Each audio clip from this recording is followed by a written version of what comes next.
Hello and welcome to Dice Punks, a tabletop role-playing podcast where we focus on playing full campaigns in less well-known systems. This week, will the Frontispiece Four and friends finally have some relatively free time?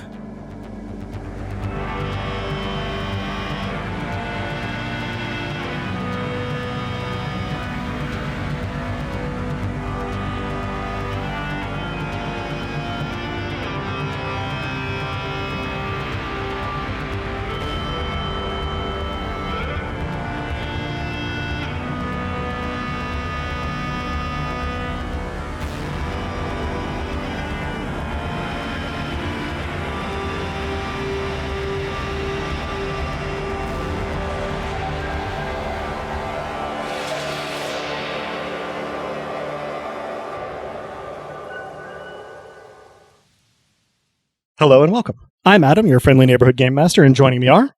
Hello, I'm Drew, and I'll be playing Hecate, here to sell Hecka books and do Hecka crime. Hi, I'm Robin, and I'll be playing Callisto Armitage, which is... You know what? You can call me Cal, listener. Hi, I'm Des, and I'll be playing Matchstick. And that's really all you need to know. And hello, my name is Nick, and I will be playing Ing, an android drone operator who's got a fake Australian accent. Say it ain't so. Say it ain't so. Say it out so. Wait, it's fake? Yes, Australia is fake. Fun fact. All of it. I thought They're all so. actors. Well, thank you, players. Let us get right into it with our recap of last time, this time courtesy of Cato. Today was Friday, February 7th, 2020. It's been a long couple of months. A long month or so in particular. Today, Cal's target list seemed to redound, for the moment anyway, to Max Broderick and Sean Howard, though, of course, from there, it becomes more or less the entire off-world cartel. Byrne was hacking, as they do. I know they know what they're doing. I say like a mantra, covering our tracks, falsifying, presenting, alternate tracks. Cal took a fresh look at bacon for a crisp source of income, arranged for some papers to be served, cracking a few eggs, with Tama as the other chef in the kitchen. They did, in the end, bring home the bacon. Ing, meanwhile, priced out some upgrades for Tran. They grow sentient so fast. And I started working on Plan D, in case all of that falls apart and we need to be nowhere as far as everyone is concerned. Meanwhile, I ran the shop until it was time to head to the Canny Valley. We all went, including Apatia, including Bronwy, including Tama, including Byrne in the only moderately mortified flesh. I was proud of them. Nebby met us at the door, denying us the opportunity to properly impress the bouncer, and there, in the back, was Dead Random. There, too, was the android from the auction for over 3 from a lifetime ago, from just over a month ago. Joseph Chapek, smooth of voice and face alike. He had a glass of whiskey, which he swirled but never sipped. The question of whether he can sip remains open, therefore. Non-androids could never join Law Zero properly, we were told, but allies are allies, and Law Zero needs allies, and so, of course, do we. Ing gave the best answer to what we were doing there, naturally, mentioning Hand, which Joseph might not know what he thought of, and mentioning Fenrir, which Joseph had to look up. Then, after coming to some kind of understanding, we spent some time in the club proper.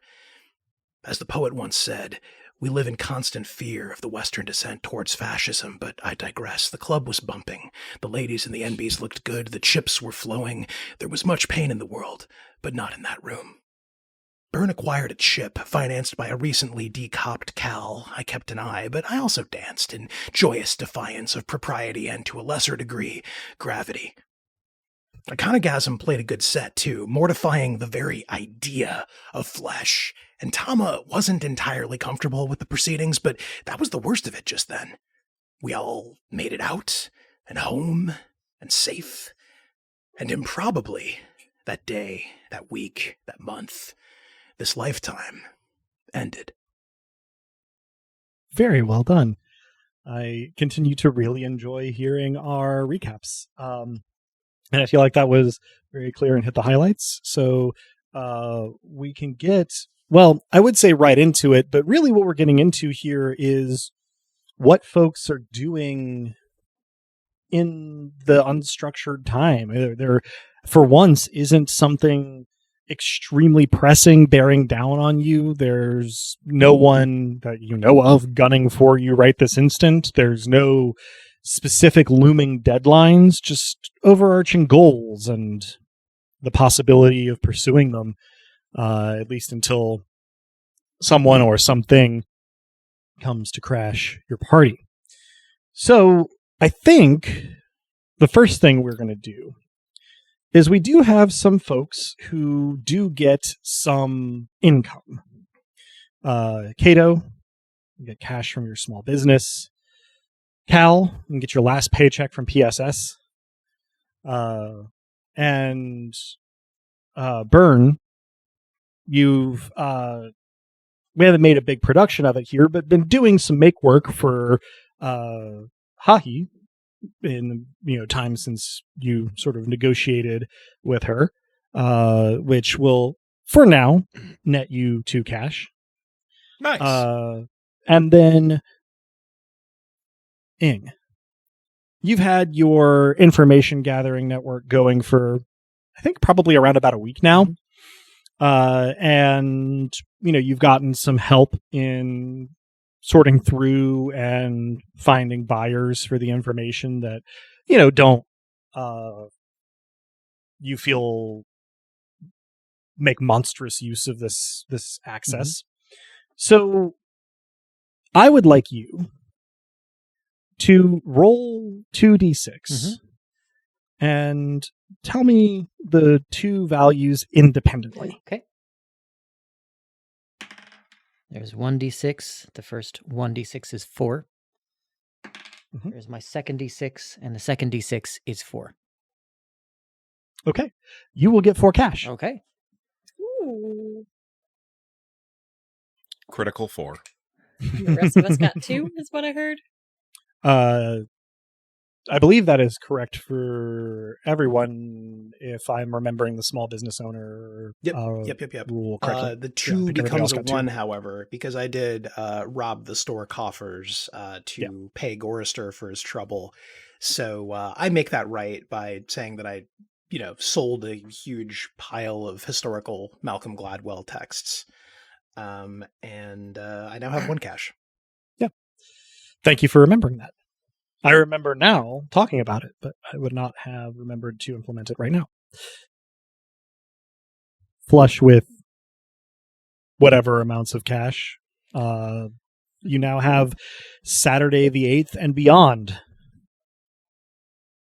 I think the shop may not have its most traffic on Saturdays, but we do tend to be open. People come around, so I do open the shop, basking in my unembezzled, uncooked books, feeling like an upright citizen, but in sarcasm quotes.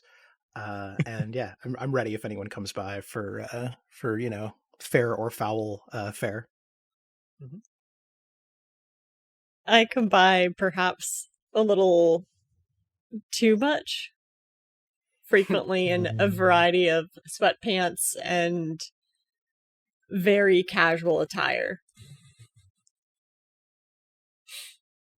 Love it. I actually I don't gasp the first time I see you dressed that way, but I don't have a poker face, right? There's probably a whir of servos, and probably the reaction is clear. I try to muster a glower, but instead just shrug a single shoulder. I return the shrug and I smile and proffer, coffee or whatever is desired. I accept the coffee. I think I'm in and out of the store as well. Just kind of keeping up a more than usual banter with my drones, kind of like pointing out books and particular topics, and basically You're baby talking your drones? I kind of am, and I'm just kind of sharing my thoughts on humanity and, what various things are and what they mean to me. And, you can come to your own conclusions, but, for what it's worth, here's Chaucer, here's, burn. If you don't mind me fiating it, your copy of the Canterbury Tales and a copy of a book on human cognitive development for human babies arrive together for you Nice. from the Frontispiece. I love it. And Hyperion. And Hyperion. That has a little note attached to it that says from Burn. Mm-hmm. Yes. This is an aside, but Nick, you having Ing talking to your drones this way immediately unlocked a memory from childhood of reading the AI Gang series from Bruce Coville, where some kids managed to generate an artificial general intelligence just by like scanning books into a computer. That immediately made me think of it. Yeah, any listeners who are unaware, the work of Bruce Coville, excellent children's novels for quite a range of ages. Maybe AI Gang is not his zenith, but pretty fun. Jeremy Thatcher, Dragon Hatcher. Literally foundational to my personality. Same. And I wrote him about Into the Land of the Unicorns and also received a letter back. So that's amazing. Yeah. I wrote him in 5th grade for a school project about how much I loved the Magic Shop books, and heard back 3.5 years later with a couple of chapters of the Skull of Truth forthcoming Magic Shop book. Like in yes. I felt so very, very special. I also got the Skull of Truth sample with my letter, and I recall it happening at a delay, but because I was a kid, so it didn't seem that long to me. I had forgotten I had written the letter by the time I heard back, but I was thrilled to hear back. A careful perusal of the Frontispiece catalog will note that among the books with no courses from G-Pol attached are all of these books. Yay! This brings me joy. Bern, what have you been up to? Hacking. Specifically, within the hacking, looking into Canopus Hear You and continuing to do basically any sort of odd job make work, paying hackery that Hahi has for me or that otherwise comes my way. Mm-hmm. I believe we're going to carry over your extremely good rolls from last time on this, because they concern roughly the same things. But I guess I'll just add that Haru's tasks for you are varied enough to keep you guessing a little bit, but mostly do sort of cohere in a sort of approximate realm of digging up intelligence on various personnel within cartel corporations. Ooh, love that. So rather than go into detail here on like who and what you find, I'm going to leave it a little vague for now, but I will task you as a player with reminding me when we start dealing with cartel insiders that you might have some information here, and I will make rolls on my end to see whether the information in question was included in the stuff that Haru had you doing. And please also let me know if any of this is or could be paid work.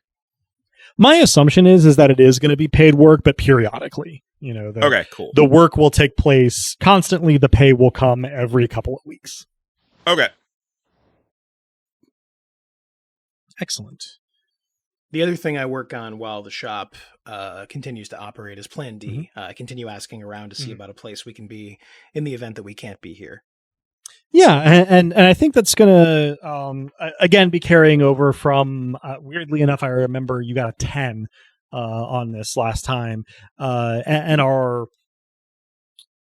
sort of plan going forward was that I was going to solicit another roll from you if and when going to ground was a priority, to see sort of like how well your plans worked out and where you ended up. So we'll keep that in mind as you sort of continue to feel things out. I guess one question, this is not mechanical so much as narrative, but when you are consulting your sources and putting out feelers and whatnot for this kind of thing, how broadly are you casting your nets?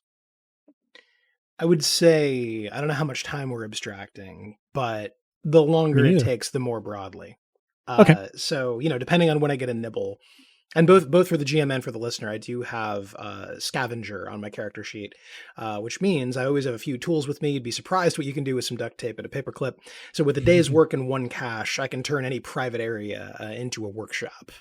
So that'd kind of be what I'd be on the lookout for, is a place where we can not just hide out, but operate, not just survive, but thrive.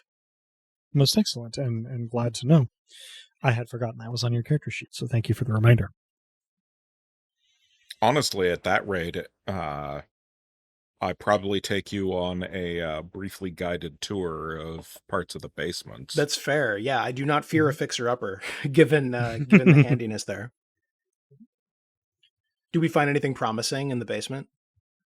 Again, I'm going to kind of leave that vague until we have to come for our roll, because promising things in the basement now could, in 3 weeks, be almost totally unusable by someone else. Yeah, totally. So we scout and it's a good opportunity to get burned, to not necessarily just be in the room eating hacker chow. Yeah, and I probably awkwardly try to tag along. You are dragooned.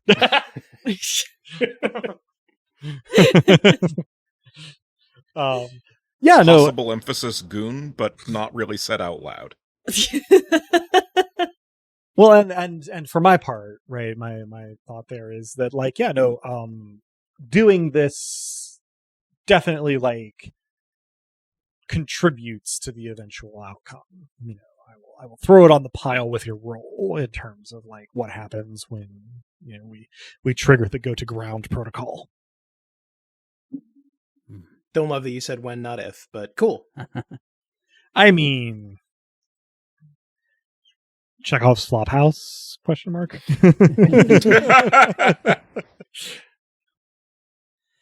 There must be a dandy in the third act. What? I'm okay with a whole this. house of them. Yeah. Mm-hmm. I got nothing. Well, this is a little bit of an aside, but sometime in this downtime vagary, I'd like to see if I can find a time where the three of Kato and Cal and Ing are present, but not Byrne, and just mention, I've come into some money lately, and I'm just thinking back to that time that Byrne went off the radar, and I'm not sure if perhaps it'd be worth pooling our money to bail them out so that something similar doesn't happen in the future. What do you think? I mean, obviously there's something to bring up with them as well, but... Sure, as long as they don't spend it on drugs again. To be fair, they spent your money on drugs. And I ex-cops these days. Them. I elbow Kato. I'm all for it. I'm a little light on cash after paying Gorister and unembezzling just a bit. And I do need to keep a little in reserve if we need to do Plan D. But aside from that, I can't think of any reason not to make bailing out Byrne a priority. Yeah, it's reasonable. I mean, I'd like to chip away at expanding the autonomous collective's capabilities as well, but, if debt would tear our little family apart, then that seems like a priority. I'm not sure any amount of money makes it impossible that they'll disappear, but making it less likely. Hard to put a price on that. Yeah, fair. Before you finish speaking, I hold out 1 cash. And I'll note that, having consulted the rule book, you can reduce your burden by paying 10 minus your burden in cash. So the higher your burden is, the less it costs. So we might not have enough. And Byrne's burden for the record is 3? So it'd be 7. Yes. I do believe not it would think we cost have 7. 7 cash among the 3 of us at this moment. Yeah, I can give 4 Yeah, we have plus 1, 6. 6. Oh, I was gonna say I think you have exactly 7, given Cal giving 1 in Oh, and Burn themselves got 2, right? some cash. Yeah. Yeah. Yeah. So we could do this. That would leave us cashless for example, I'd still Plan have one D, cash. in addition to drone CPU changes and such.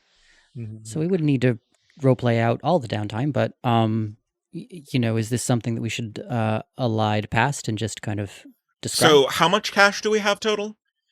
2 4 2 2 is I think we've got.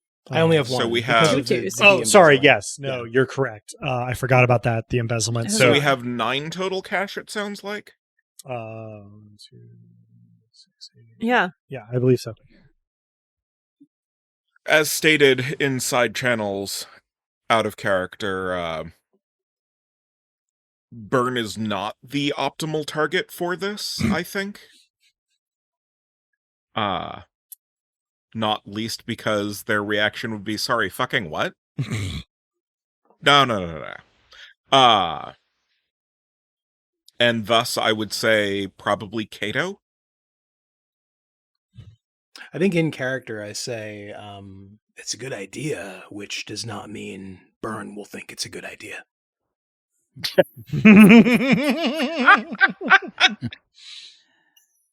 And I am red for filth. For the record, Burn has 3 burden. Kato and Cal have 2, and Ing has 1. Just And remind us, for present purposes, how economic shock rolls deal with 2 characters living together. yeah. Let me just make sure that I have the specifics on that. Sharing the burden. If 2 or more characters with different burdens live together, find their effective or average burden by adding their burdens together, dividing the number by the number of characters, and rounding down. So I believe that Okay. means that effectively rooming with Kato makes your burden no 2. combination of, like, no single burden reduction on the part of any character will reduce the economic shock. For Kato and Burn. Or for... Oh, good Ing and point. Cal. Yeah. Yeah. Mhm. Right, yeah, we have the 2 pairs. So I'm not sure how I process this information in character. You do come in one day and find me squinting at an economics textbook on my display. I mean, I've been running some numbers, and I'm not sure that this plan, appreciated as it is necessarily the best use for I'm tallying up some sums visibly, all of our cash. Before you finish speaking, I pocket my 1 cash again.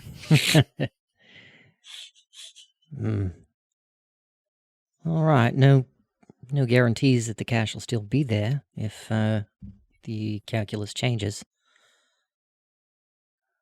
I mean, true. I guess I want to emphasize your generous spirit is appreciated.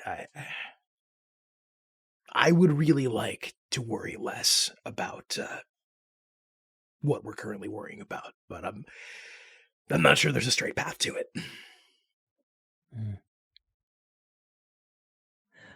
Well, I don't know what to do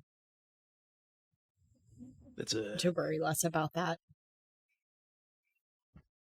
Yeah, I am not sure I've had a full good night's sleep since the first time they disappeared, if I'm totally honest. yeah. But I mean, they've always come back. It's a lot more than nothing. Not everybody, does. All right. Well, this was depressing. Let's figure out what to do with this cash with which we're flushed. I think if we all pursue the projects we're working on, we'll be more ready and there will be less reason for a parting. All right. Well, then I, for one, am going to splurge. I mean, this money's just burning a hole in my pocket, so I think I'm going to upgrade the collective. And at some point, maybe I can find other ways to pay you back for all the good you've done me. Don't worry about it, but also, for what it's worth, I don't doubt you'll have the opportunity. You're on the up and up. Right. Yeah, I mean, sooner rather than later, I think I'm going to be paid crime money. So, there's that. I'm going to pretend like I didn't hear that. You don't have to pretend anymore. You're fired. Am I? Aren't you?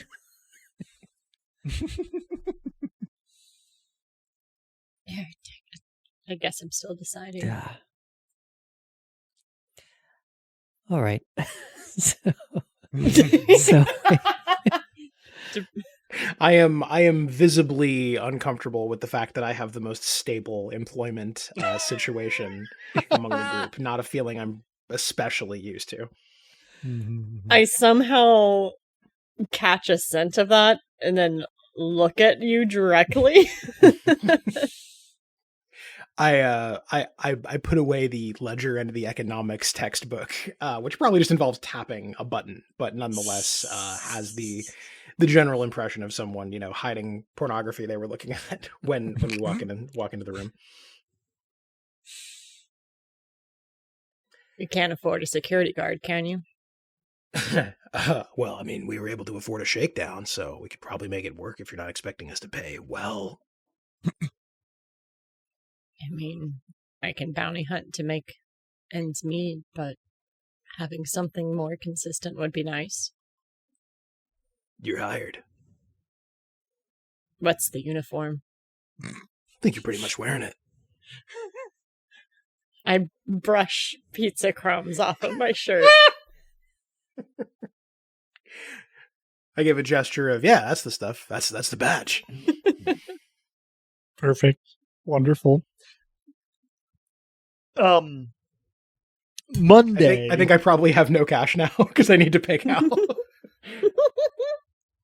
I guess not necessarily. The books could balance. Depends what kind of week/month we have. So I was going to say we'll worry about that next time you receive cash.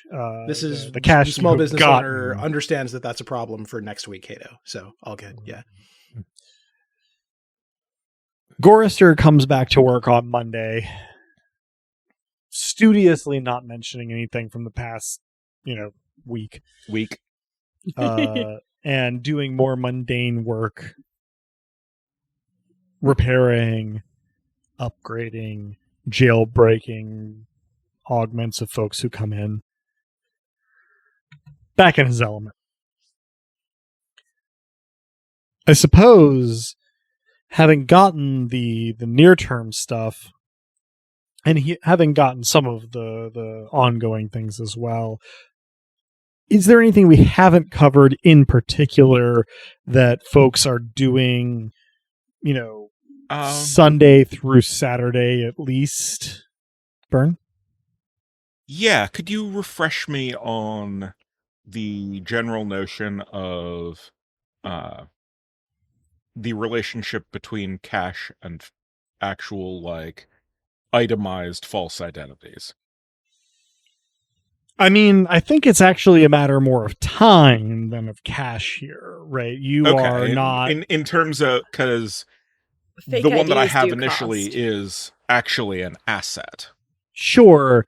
For the purposes here, I guess, are you charging for your labor here? I mean... No one here is paying me to make a false ID for them. That was more whether cash would accelerate the process. I suppose cash might accelerate the process, but if you're not willing to pay the cash, or if you don't have the cash to pay, then you have the talents to do this by falsifying transactions. Okay. I have the page pulled up for fake IDs. I know that's more of just a surface element of the fake identity, but they do cost 2 the first time and then 1 after. Sure. Yeah. I mean, I suppose the thing here is that no one here is buying a fake ID just off the market, right? Is the consideration that I was making. Because yes, you are absolutely correct. As an asset, they do cost, but we are sort of getting them, I suppose, at cost. And frankly, Burns' hacking rules last time for doing this were superlative. So if Burn is going through the trouble of falsifying all of these various records server side in station government databases, I don't see any particular reason why they should need to make good on transactions they can just claim happened in the records. Fair enough. To the degree that's kind of my outlook on it anyway. I mean, I guess what I'm saying is that the time frame, the expanded time frame we talked about last time is sort of the cost here. That you're doing it slowly rather than charging for it. But if you wish to expedite it with cash, then I mean, feel free to bill your friends on it. No, this wouldn't be like me billing them. It's I have 2 cash. I should spend it on something or it'll go away. Sure. I mean, if you want to spend the 2 cash, then we can expedite the fake ID process. If you want to find something else to spend 2 cash on, though, then you don't have to get the fake ID successfully. Okay. While I'm thinking about it, Ing, if I recall correctly, the upgrades that you were looking to do to Tran were going to involve 4 cash. You have 4 cash. Are you looking to... Yep. Absolutely. Yeah. So I will make that purchase. If Crazy Ruru happens to have what I need, then all the better, but move on if not. And I'll do what I can to upgrade. I'm not sure how long it takes to install. And on top of that, you'd mentioned before that it is possible to have a no cache kind of distributed consciousness on available systems. I'd like to do that too. That might take longer to do, but sounds narratively interesting and something that Ing would do. Yeah, it is going to be a longer term project, both in terms of like implementing it and in seeing any kind of result from it. But let's go ahead and get the roll for that first. Let's get a clever plus robotics, which is 2d6 plus 6 for you. Okay, that's a 6 plus 6. So it's a 12. 12. All right. Yeah, so it is an ongoing sort of like refinement project for you to help Tran distribute its consciousness, across like wireless environments. But you got a good start on it. In the meantime, I think that you can roll your cool plus acquire asset, which is going to be 2d6 plus 4 for the processor upgrade that you were looking at. Okay, so that's a 6 and a 5 for a total of 11 plus, you said 4 on top of that? 4. So it's 16. Yeah. Mm-hmm. 15. 15. That's what I said. I said 15. Me too. I'm good at math. Yeah. So let me just double check here. That is okay. So you do manage to hit up the night market, and lucky you, Crazy Aruru is in attendance and does have a suspiciously discounted version of the part that you need. In his words, "The methods of Crazy Aruru are inscrutable!" And then he literally throws the processing unit at you, and you manage to catch it, thankfully. But left-handed? you only end up paying... With the soft one? Left-handed, yes. Yeah. You end up only paying 2 cash for it since you found Crazy Aruru on a good night. All right. Well, I'll certainly be talking you up to the rest of the campus. This is quite the discount. I will be back, my friend. He puts his hands on either side of his head, sort of like pressing against his temples, and goes, Crazy Aruru is unknowable! And then ducks down behind his counter so that you can no longer see him. Wow. I love this man. And I take my upgrades home and I do what I can with them.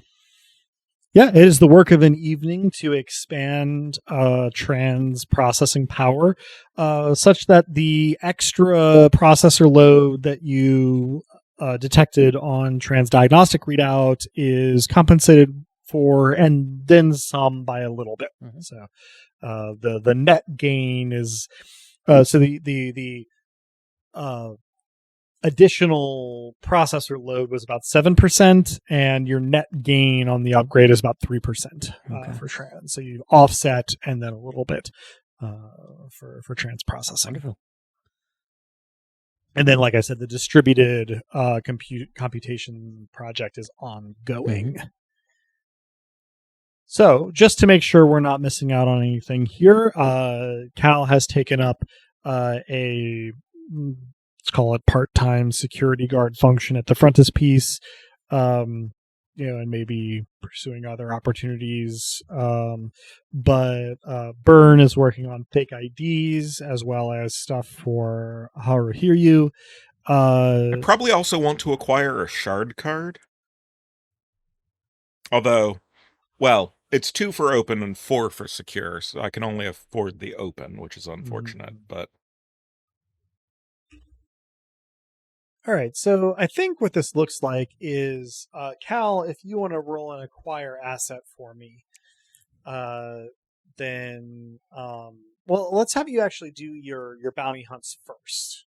That makes the most sense to me.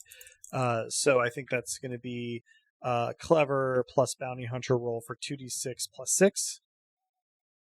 I got a 6 and a 3, so 9 plus 6 is 15. All right. This is a little abstracted from the way that these are usually handled, which is like in mission, but we're between missions and Cal's between official jobs, so I think it makes the most sense. It's since we're doing irregular things anyway, with your role and my role, you get 3 cash in the course of a week for let's say nab 1 normal-ish bounty and 1 really piddly one. Excellent. So following that, let's get your acquire asset roll 2d6 plus cool, and I don't think you have the acquire asset specialty. No, you do not. What happens if I get doubles? That is a critical, whether it is a success or a failure. I have 2 5s. Okay, so that is 10 on the roll plus your cool is 2 is 12, and so that's going to be reduces the price of the asset by 1. So you could acquire a sticky shocker for 3 cash. Ooh. I have to choose between 2. Hey, Adam. Mm-hmm. Could I also acquire a drone gun for 2? That would be a separate acquire asset roll to find out if you could reduce the price. Darn. Okay, because I was going to say, can I get like that and then a motorcycle? Go ahead. What were you going to say? I was going to say, I know that a motorcycle was an asset that you had at character creation. And scooter. Well, yes. Fair enough. Electric bike. So I'm trying to remember exactly what we did with it. I know we had a conversation about the disposal of PSS assets, but I can't off the top of my head remember what we decided. So if you want to try to upgrade to a motorcycle, that'll be an acquire asset, but I will leave you with the scooter and or electric bike without having to pay for it if you so desire, because I don't want to deprive you of something that you bought at character creation. That's good to know, because I thought it was still back at PSS. I mean, technically it belonged to PSS, and there may be something on air a little ways back that contradicts me here, but I don't rightly remember in this very moment on air. So my call is going to be, I'm not going to take something away from you that you paid for at Caragen. Gotcha. So I will go for the sticky shocker. Okay. And you said I could get it for 3? For 3, yes, because your acquire asset was good enough to reduce the cost by 1. Excellent. And I still have 2 cash, so I guess I could try to trade in the PSS labeled electric bike and see if someone would give me a motorcycle instead. Okay. Well, yeah, if you want to do another acquire asset roll, then we can do that.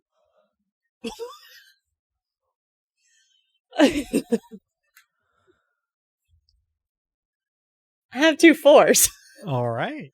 Okay. So that is 8 plus your total of 2 is 10. Which if I roll 2 3s next time, I'm buying a lottery ticket. Which would reduce the cost from 3 to 2. That works. Yeah. So yeah, you can trade up from your scooter to a motorcycle. So no more putt. You, I mean, this is effectively, mechanics neutral, but you now have your own motorcycle instead of a vaguely misappropriated PSS scooter. Oh, wee-oo. Putt. Badass. Yeah. So if I have my head on straight, you spent a total of all my cash. Oh, yeah. Okay. Good enough. 5, I believe. Yes, that was where I was going. All right. So then I think our next acquire asset was from Burn for a shard card. Yes. And that is an 11. All right. I believe that reduces... Plus whatever relevant. Well, I guess let me see then. 2d6 plus cool is 12 total. So that's going to be... let me navigate real quick. Still just 1 reduction in cost. So you could get an open shard card for 1 cash or a secure one for 3 cash. Does anyone have a cash that I could borrow for an unspecified amount of time? Damn. Already spent mine. Not anymore. The only concern on my side is Plan D, but if you ask, there's no way I'm saying no. I think I will ask, and then I will go work very hard for Hiryu or for Hahi. Fair enough. I will pretend to be more hesitant than I am and fork over the 1 cash. All right. So, somewhat relevantly here, what network are you specifically acquiring a secure shard card for? Can we leave this nebulous for when we next do something against a cartel?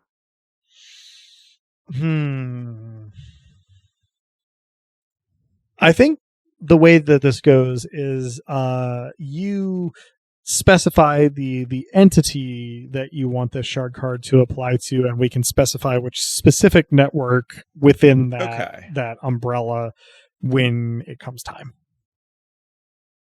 Okay, so thoughts for the general. Either This could be something toward infiltrating IMX or going up the security food chain. Or it could be related to Canopus Hiryu's prior employ.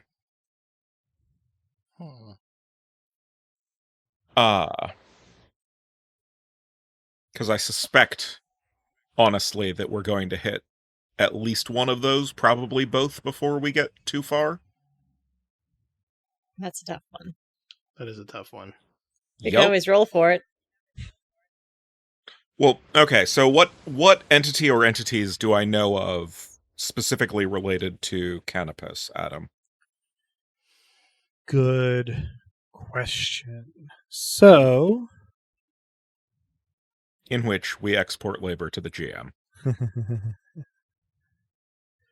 So I think, Byrne, that based on your research into Canopus Hiryu, the sort of corporate umbrella of Shard Card you're looking at is for Asano Heavy Industries, his last known employer before his disappearance. Okay. Yeah, let's do that then. Marvelous. Right. That probably does it for the shopping. Mm-hmm. Yep. Rad. That's good. I mean, we don't have any more cash. From here on out, it's all stealing. Mm-hmm. I mean, you know.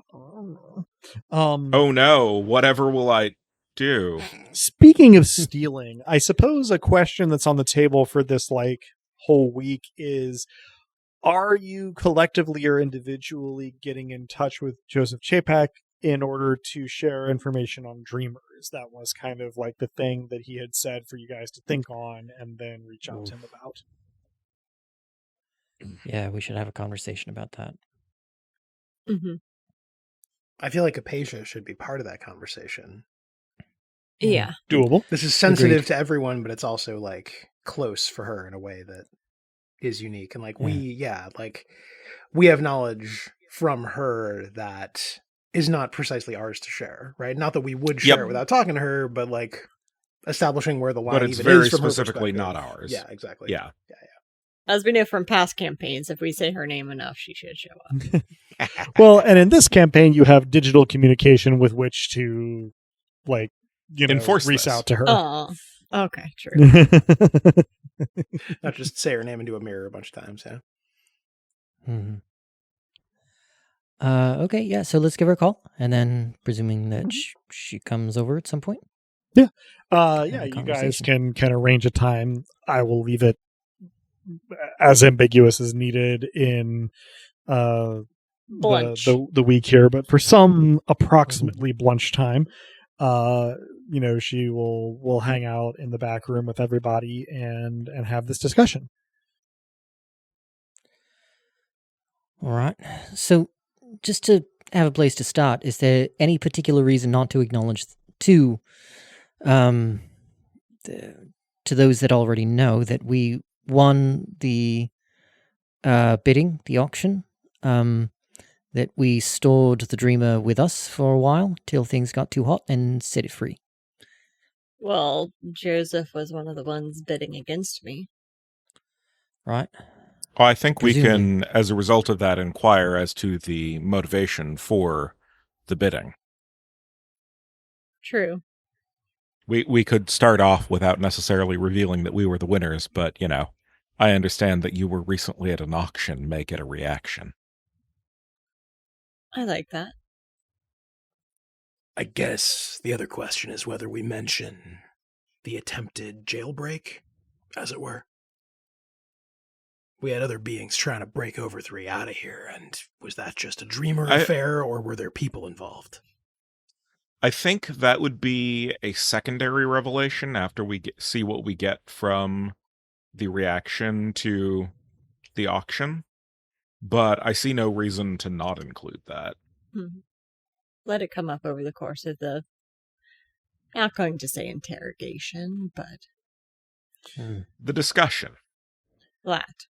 Apatia will chime in here to say, Perhaps the best way to prosecute this exchange of information is for you to share with me what you're willing to share with Joseph, and for me to take point in messaging him. It's fine by me. I'm still getting used to how much I should reveal and how much I should keep close to the vest. So I'd invite the opinions of others. How much is too much?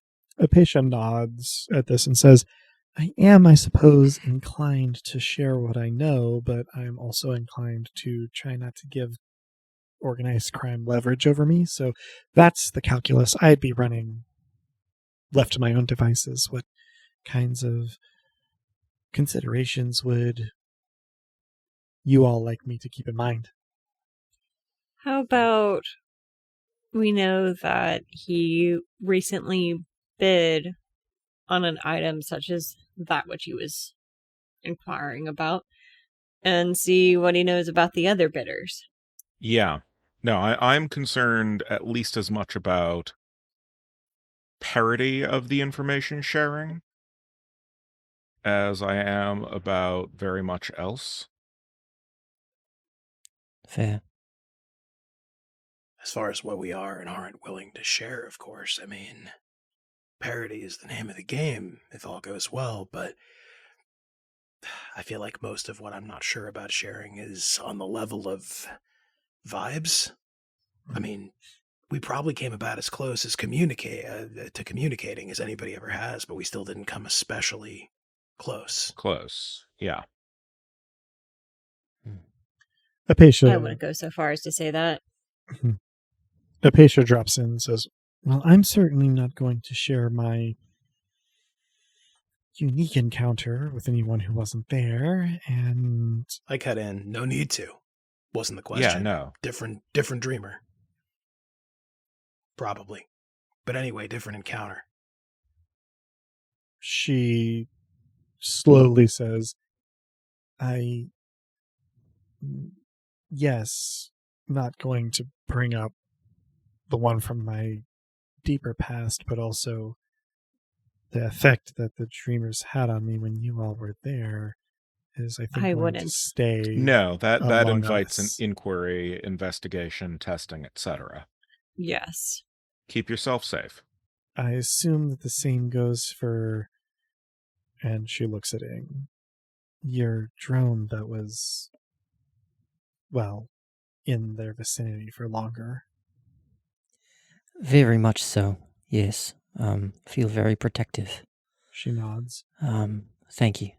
So that information should be classified amongst this group. I think so as well. So what I could share then is what I've gleaned from online communities, things that probably someone in Law Zero, if not the whole organization, is already aware of, and perhaps some of the behavioral information and physical descriptions of the dreamers that we've come into contact with over 3, the Leapers, and whatever that other thing was. And don't forget to ask about the bidders. Certainly not. And are we all here, there, for this? I assume so. And, if he starts pushing in a way that feels like it's designed to provoke a reaction, we can step in. Apatia nods slowly and says, yes, I think this will be a multi-recipient email I shall initiate so that everyone is in the initial, and if I get a singular reply rather than a reply all, I will BCC everybody, so that everyone's in the loop, even if the visible scope of the conversation is narrowed. I don't claim to be an Sounds expert good. exactly or anything, but in general, if you're trying to avoid a gang having leverage over you, it helps for them to think of you as rolling a little bit deep. More than just you. So we're here for you, is what I'm saying, and we appreciate that you're here for us. Apatia gives you that chrome smile and kind of like lays one hand, reaching up to lay one hand like kind of on your cheek and says, "Thank you." The small hand goes to her hand. It's probably still bigger than hers. If there isn't anything else that needs to be established there, then in relatively short order, Apatia will send an email to the address that you got from Joseph, sort of detailing the things that you agreed to share in broad strokes and inviting reciprocity for more specifics.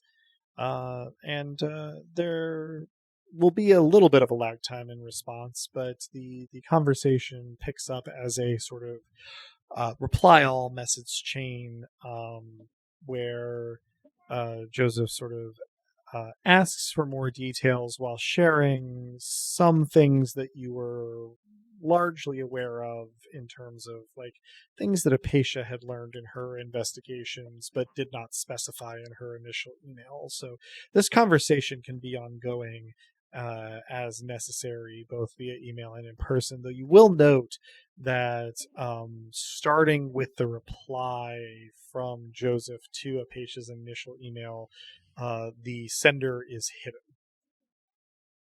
Can I glean anything? Sounds like a hacking roll to me. Sure does. That is double 4s, so a 15. Indeed. And ghosting is a 17, but not a crit. Okay. Let me make a quick roll for Law Zero's hacker division, as it were.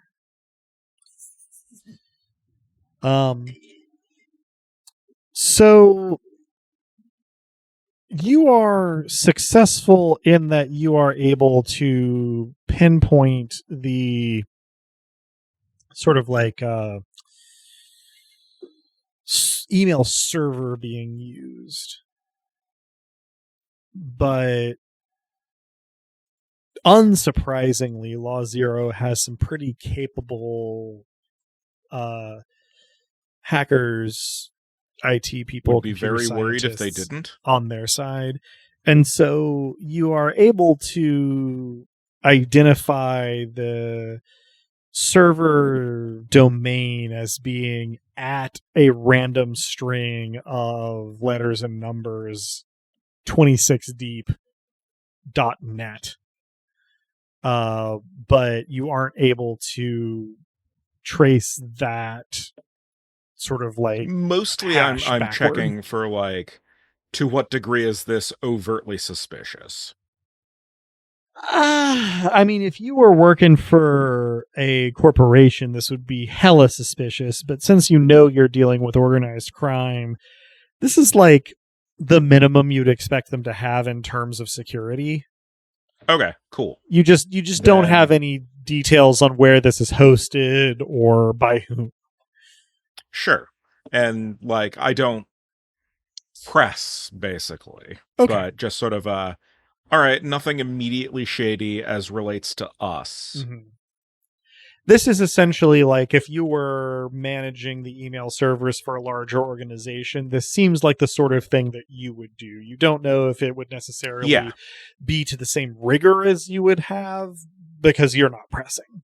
But right. You know, this looks like decent OPSEC from your perspective. Cool. We support that. Mm-hmm. Even with people we're not squarely working with.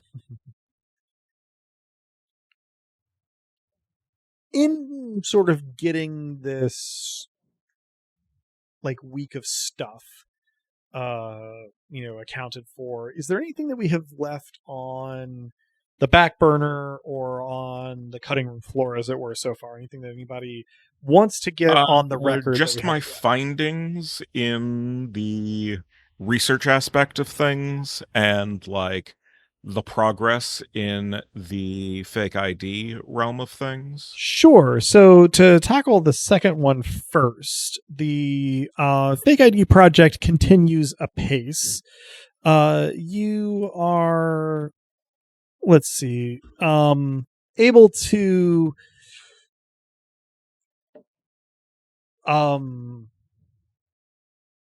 basically settle Ing's fake ID, since you had kind of already been working on that, going back a little ways, and you managed to more or less complete, pending a couple of confirmation steps, Kato's fake ID. I know that the given name was going to be Ned, but I guess we'll get into the names when we need to use them. And the rest are in the queue, so to speak, but in order to avoid flagging anything in the algorithms that check for these things, that's about as fast as you can move. Oh, yeah. In terms of ongoing research into Cannabis Hear You, you think that you have now basically both acquired and collated what could broadly be called publicly available information. That is to say, not just the press, but also records that aren't corporate proprietary records, to sketch out the timeline of Cannabis Hear You's career before his disappearance. And I think this is a recapitulation of some stuff that we have talked about before, but Cannabis Hear You was a medium visibility science educator who took a job with Asano Heavy Industries in orbit and then disappeared a little while after that. And there aren't public records of precisely what he was working on. You do have his movements from Earth to orbit, but you'll have to get into Asano Heavy Industries files, and you're guessing probably into some stuff that they specifically redact from their archival information to get the truth, so to speak. That said, the one other thing that I will put out there is that the official records of his disappearance are oddly open-ended. You would kind of expect for there to be a law enforcement conclusion on his fate by now, but the file ends with it being noted that he hasn't been seen in 2 weeks.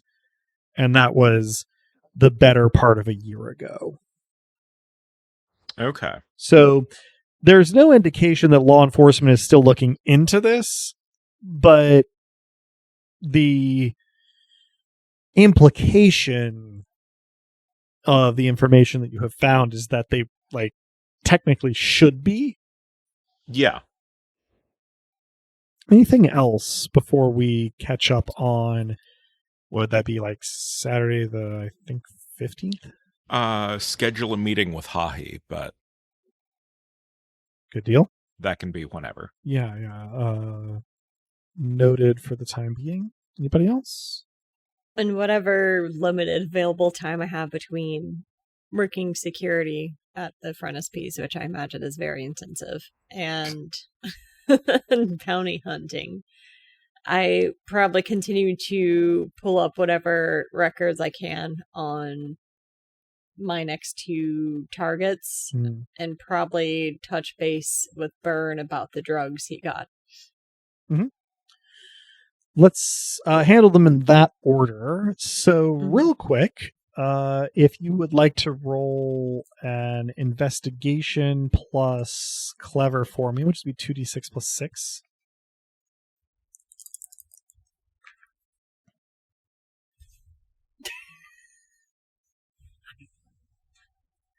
I can't make this up.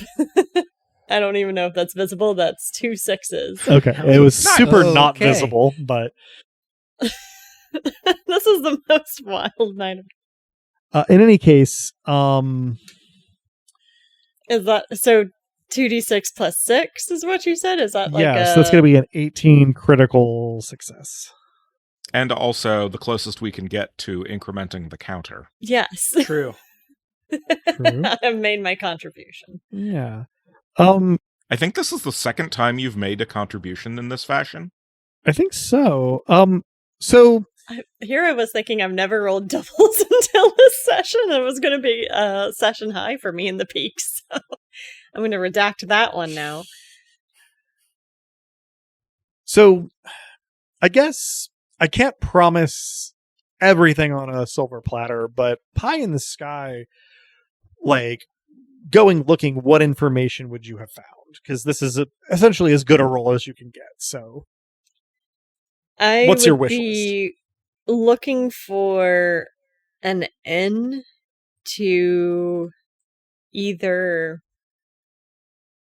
ruin their reputation to the point of forcing them to step out of their current position, or finding a way to put them in conflict with one another in such a way that I would feel confident that they'd take care of it for me. Okay. Truly pie in the sky. Yeah. So if your pie in the sky goal here is to set Max Broderick and Sean Howard against each other? One of them, yes. One of the options I'm looking into, because sure. The only thing better than taking out a list of people is having them take one another out for you.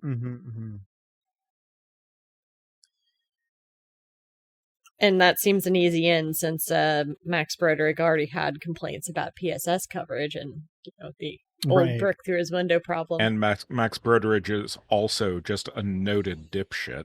Yep. Yeah. Let me always forget Sean Howard's name because it sounds like he's some radio personality. Okay. So what's interesting is that you don't have to do any hacking. You don't have to do any social engineering. You basically just have to connect 3 or 4 steps of dots in Sean Howard's career. Like a lot of tech company people, Sean Howard essentially like boosts very like right-wing authoritarian dystopian projects, but doesn't seem to have seen himself as like a jackboot. He's got a personal mythology, if you will, of being pro-social, despite the things that he like actually does. IMX didn't start on Grand Cross. It started in Silicon Valley, Earthside in the US. And Sean Howard was not especially high up in IMX before coming to orbit, but now he manages a decent chunk of their orbital presence, and it seems like his side motion, I guess, into being in charge of security for Selden District on IMX's behalf is sort of like his proving ground, right? If he can do this for them, then he becomes like C-suite personnel for the whole company. But he's kind of just banking on nobody giving enough of a shit about him to notice that, again, like a not insignificant number of tech douchebags, his past is pretty leftoid. In fact, you have found a pretty indisputable paper trail linking him to a socialist organization in San Francisco 15 years ago. That technically he has not paid dues to since he left Earthside, but is still on the rolls of. And you have a pretty comprehensive knowledge of Max Broderick's BS. And if this were publicized, he would not be able to ignore it and still keep his audience.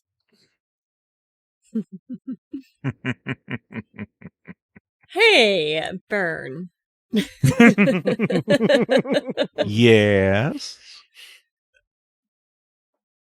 I send all the information that I just found from my research, though it might take a little bit of fits and starts as I figure out how to get it on my phone to Burn. Yeah.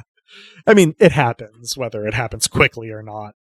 Mm-hmm. Oh shit, this is fascinating. What would you like me to be doing with it? Making it public. And a place ideally where Max could not miss it. How splashily? Very. Okay. So I send the information to the L4 Refugees Organization. Mm-hmm. I send it to every G-Pol student group that has, like, any political leanings whatsoever in either direction. Mm-hmm. Phrased, appropriately as bait, according to those leanings. I send it to any, like, anti-student organization that I'm aware of. I send it to, like, several conservative organizations, particularly any that have any sort of, like, anti-tech leanings. Mm-hmm. And I send an email with it to Tama with a suggestion that she wrap it around a brick and throw it through Max Broderick's window again.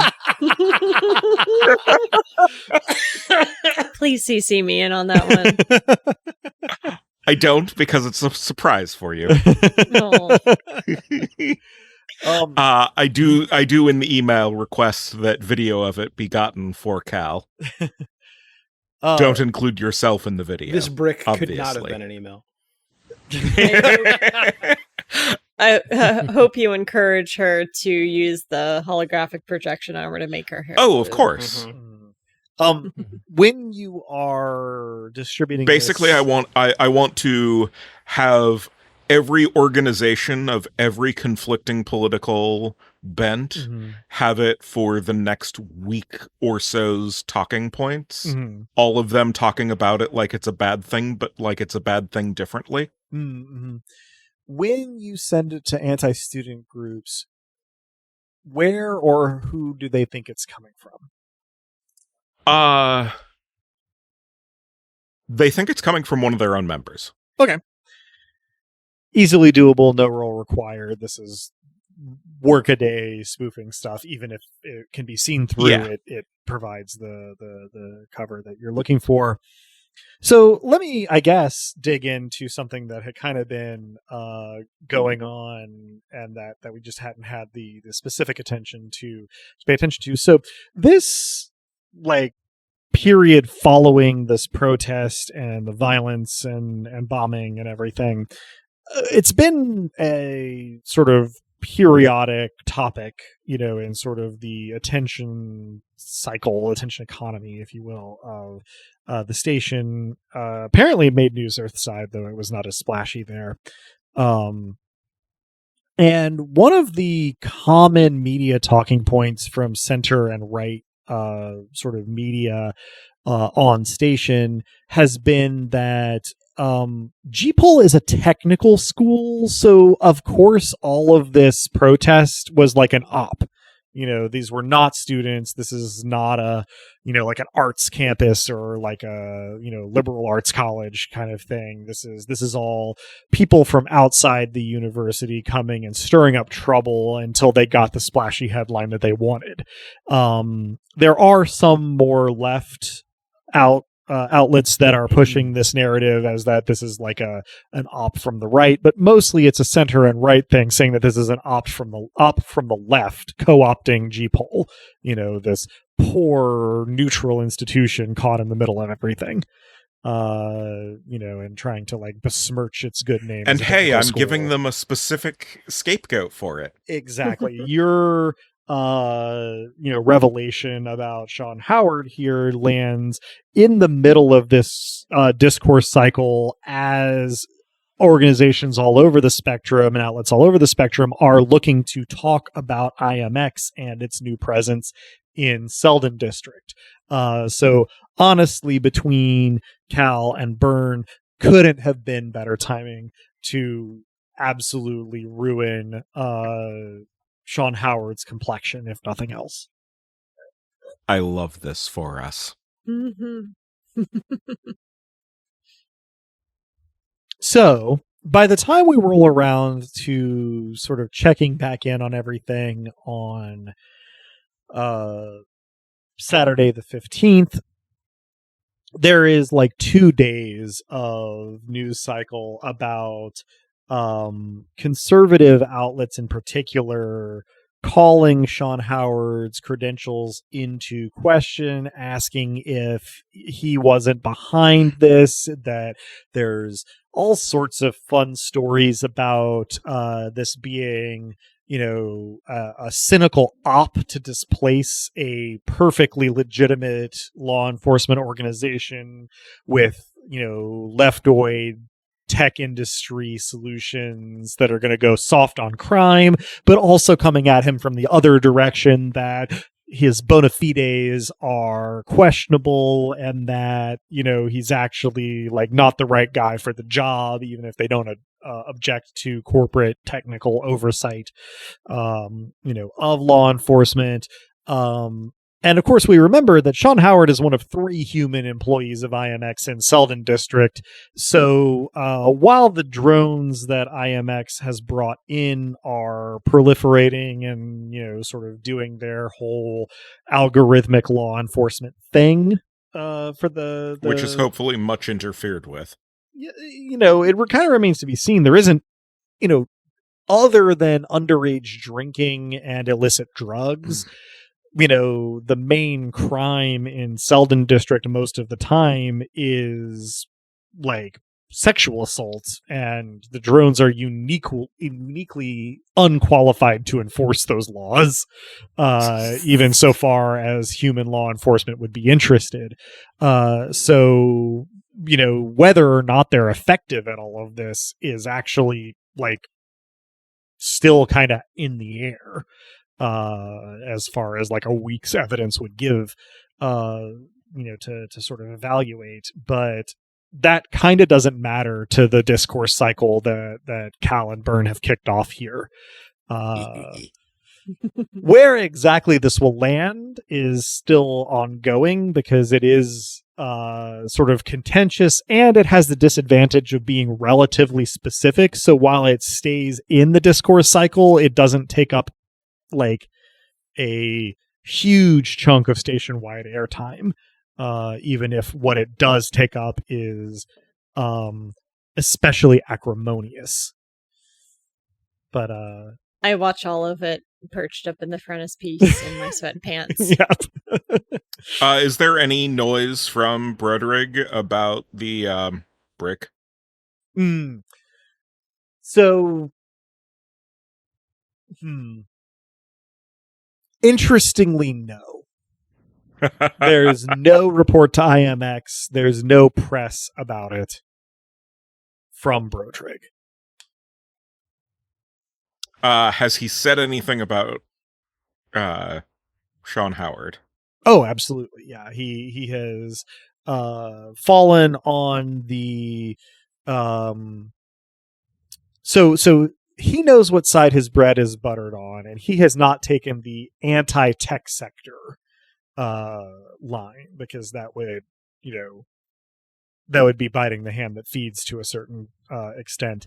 What he has done is taken the anti-Sean Howard line, that IMX has blundered in putting this fifth columnist in charge of law enforcement in Selden District, and they've been duped, and that if they had done their due diligence, they never would have put a radical left communist socialist murderer like Sean Howard in charge of their presence in Selden District. The best thing they can do now is admit that they made a mistake and replace him with somebody with real law enforcement credentials, etc., etc.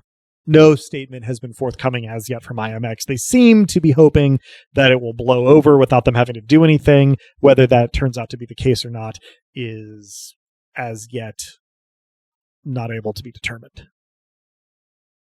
I think that makes it... Go ahead. I scribble IMX drones on my list with like a little arrow from Max and Sean Howard. Mm-hmm. That probably brings us to Saturday. We've had a week. We've gotten all the things that we were trying to get ongoing, gone, to invent a terrible word. And I mean, the good news is that it's been a relatively fruitful interval. There hasn't been a whole lot of direct jeopardy, correspondences that have been started are ongoing and unfolding, people's investigations, the process of faking IDs, the upgrading of the drones, the running of the business. All of these things are relatively unmolested during this time, and nothing bears down on your front doors collectively during all of this, which is nice after all of the hectic drama and eventfulness of the protest and the violence. The one day that took like 6 or 8 sessions. Yeah, the various different compressions of time that this medium demands / allows for. You have had some breathing room. Rare in the unfolding of history. But nothing lasts entirely forever. And Saturday morning, I'm going to rule that among our player characters, Ing is the first one to rise in the morning. And you awake to a message sent from Apatia to sort of just like the lowest key email addresses of all of your co-conspirators. The subject is Key Smash, essentially. And the contents of the message read, think there's something outside. More Key Smash. Fuck. I knock on Cal's door. Get up. Oh, I'm up. What's up? Right. Apatia's in trouble. Got an email. Think she might have been abducted, killed, God knows what. Here's the email, but I think we need to get going now. Yes, we do. Let the others know. Will do. Yeah, upon being... Give us a ride on your new hog. Yeah. Upon being alerted, everybody does have this same email. In quick investigations, as sort of like, normal business hours, if not normal awake hours where Byrne is concerned, approach, you realize that this email went to the four of you plus Bronwy, Tama, and Gorister. Right. And we do know where Apatia has been staying, or don't? You do not. All right. Shit, damn, fuck. I message Bronwy right away, and then we make sure to put out a sort of fixer network equivalent of an APB, as it were. Mm-hmm. I'm trying to work back through like a server trace to find geography. Give me 1 second here. First, I would like a criminal underworld roll. We'll make it plus clever in this case for 2d6 plus 5 from Cato. Cool. That's a 4 plus 5, so 9. Okay. And then hacking roll, no ghosting required from Byrne. That is an 11, so 18. Okay. So the good and bad news on your findings, Byrne, is that this is the rough equivalent of like a Hotmail account. So it's real easy to get the information. It doesn't take but 5 minutes. The bad news is that the information is almost spectacularly unhelpful because it just goes to the local server for that service. Yep.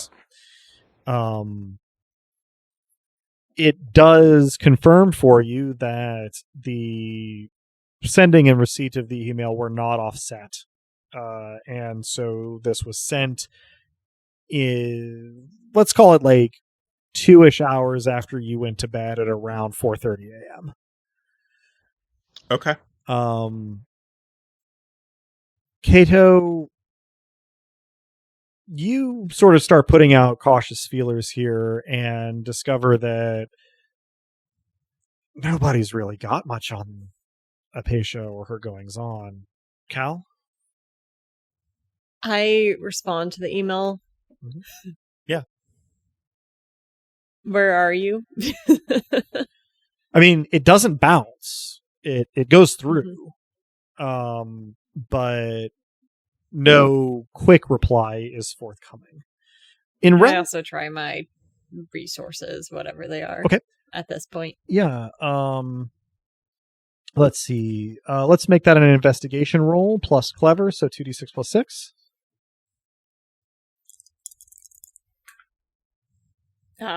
My streak is over. 6 total. So 12. Okay. So I don't remember precisely when it was, but I think it's on air somewhere that you do have Apatia's full name, and it appears that she gave you her government name, so to speak. Mm-hmm. And so you are able in relatively short order, I mean, simultaneous, I think, with Byrne's email trace here, to sort of track down where her legal residence is. And it's sort of one district over from Selden, in fairly anonymous apartment housing, so that at least maybe gives you a starting point for a physical investigation. By the time you and Byrne have finished those, and Cato has kind of started turning up,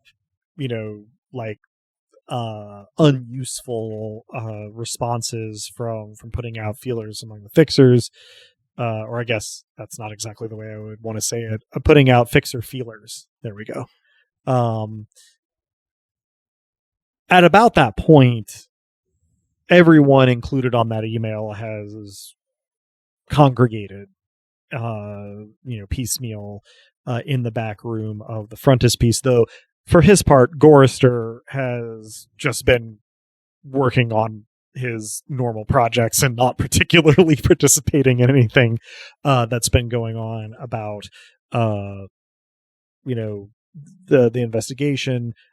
However, Cato, you specifically will notice that he is actually being pretty attentive to the conversation, even if he's not contributing to it. much or at all. I think that this, pending anything specific that we want to get on air before we conclude, is a pretty good place to wash up for this session so that we can begin with the nitty-gritty of this investigation next time. Ing. I also suggest that we ping Joseph Chapek, if I'm remembering his name correctly. Mm-hmm. Yeah, it was going to be my suggestion, Joseph and or Dev. Okay. I will make a note of that for coming in next time so that we don't forget it. Any other things that we particularly want to have on the record for beginning next time? I make a note that I can only carry one passenger on my motorcycle. Good. Amazing. So we just said it, but I was typing and my working memory lost. It was Joseph and who else? Dev. Okay. Good deal. Made that note. Anything else we want to get on the docket before we conclude here? If not, then I think we'll conclude this session of Dice Punks there. Thanks for joining us. I hope our players and listeners enjoyed it as much as I did, and that you'll all join us again next time. If you're hearing us now, then you probably know where to listen to this, but we can be found almost any place one can listen to podcasts, as well as on the wider web at dicepunks.com, and on Tumblr and Blue Sky as @dicepunks. With that, I think we're ready to say farewell, so say goodbye to the kind folks back on Earth, players. Thanks for listening. Shit, damn, fuck, shit, damn. Thanks for listening, what Cato said. Thanks for listening, and don't misplace your friends. Well, yes, thank you for listening, and in the spirit of Chekhov's gun, now might be a good time to mention the inevitable heat death of the universe. I do want to keep the podcast going forever, so thank you from me as well. And as the poet once said, everything will always be all right when we go shopping.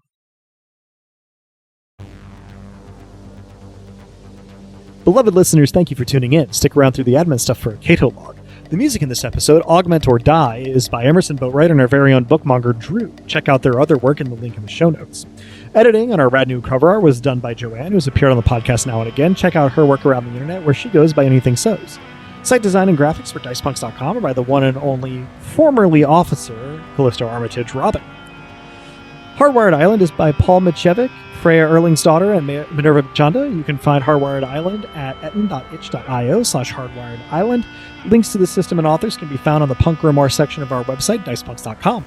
Thanks so much for listening. If you liked what you heard, that's reward enough on its own, but if you're so inclined, you can help us out by rating and reviewing us wherever you listen to us, telling your friends who you think would like us to give us a listen, and even by heading over to our Patreon at patreon.com/dicepunks. We have fun rewards available to backers, including a patron-only Discord and access to the Dice Peaks After Show for episode 1.1 and following. Regardless, we hope you'll tune in again, and until then, remember, subtlety is for cowards.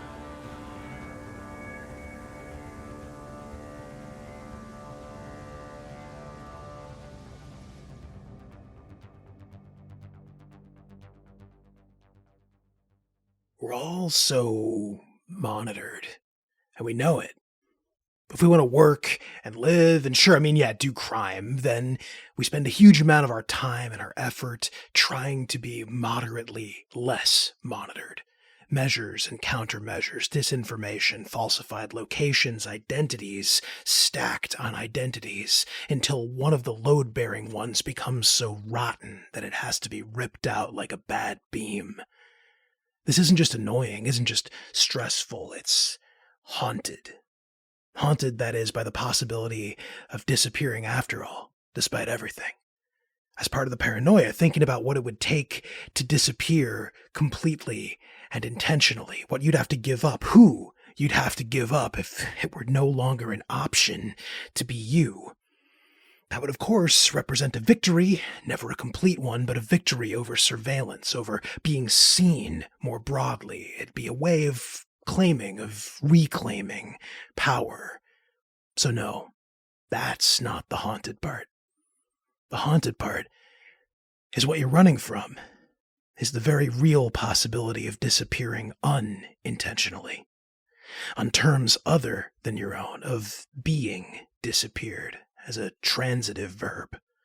Haunted because when someone does disappear, you generally don't know, probably can't know, have to know you may never know which kind of disappearing has taken place. Haunted because you know you could become the ghostly presence. You know that the people who care about you could be trapped in that state of not knowing, and that you couldn't save them from not knowing, even when the only value you're sure you have is helping people when they need it, or not written in ink the way we might imagine. Things get lost. People get lost. Since waking up today, I've been thinking about that.